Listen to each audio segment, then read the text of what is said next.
大家好，歡迎返嚟娛樂時事睇。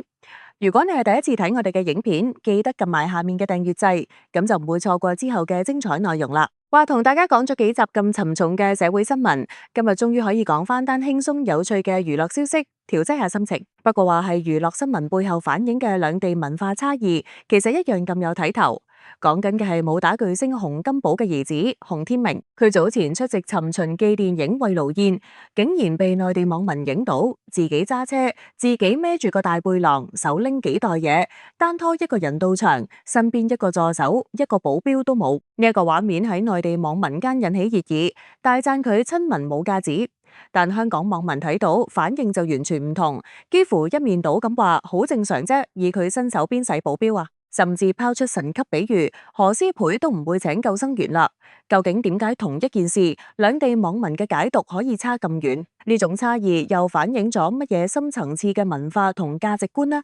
我哋一齊嚟笑住剖析。第一幕事件重現，最貼地星二代嘅赴宴日常。事源洪天明有份參演嘅電影《尋秦記》票房唔錯，劇組搞咗個台前幕後慰勞宴。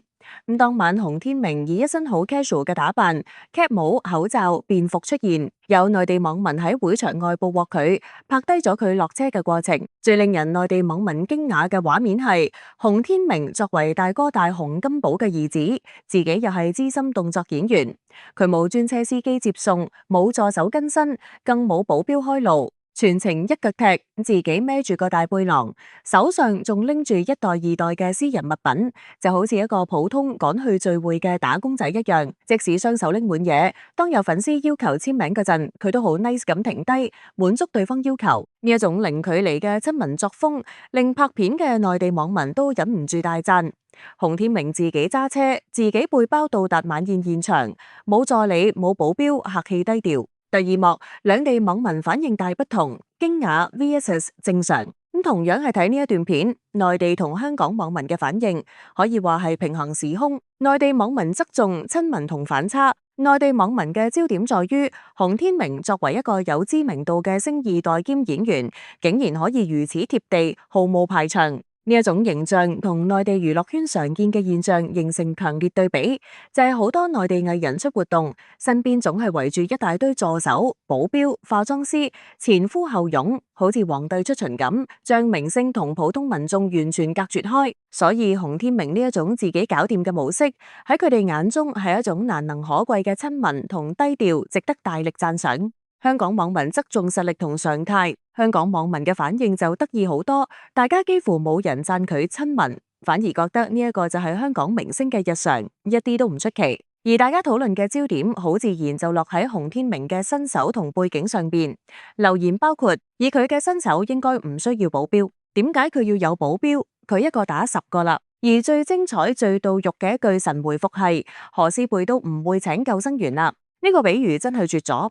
何詩蓓係香港嘅世界級游泳冠軍，喺泳池入邊佢就係最安全嗰個，點會需要救生員去保護佢？同理，洪天明出身武打世家，老豆係洪金寶，自己從小習武，拍開動作片，戰鬥力爆表。喺香港人嘅邏輯裏邊，佢唔使保鏢，唔係因為親民，而係因為根本冇需要。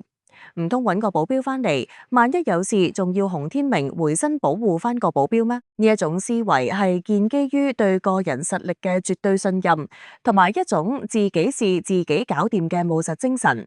第三幕，文化差異解碼，排場文化 vs 實力主義，點解會有咁大分別？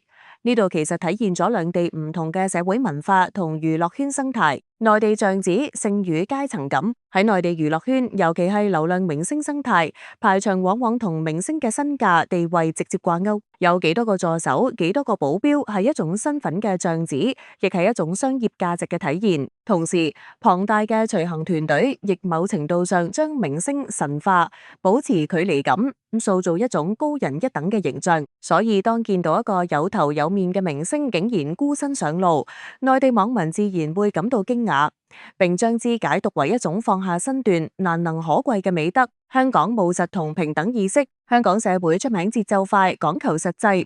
香港嘅明星，尤其係上一輩或者實力派，好多都係喺市井中成長，慣咗自己揸車、自己買餸、搭地鐵嘅生活，有冇保鏢，好大程度係基於實際安全需要，而唔係身份象徵。好似洪天明呢類有真功夫嘅演員，大家會覺得佢有足夠能力保護自己，請保鏢反而顯得多餘同浪費。更重要嘅係，香港普遍有一種較強嘅平等意識，唔會覺得明星就一定要同普通人唔同。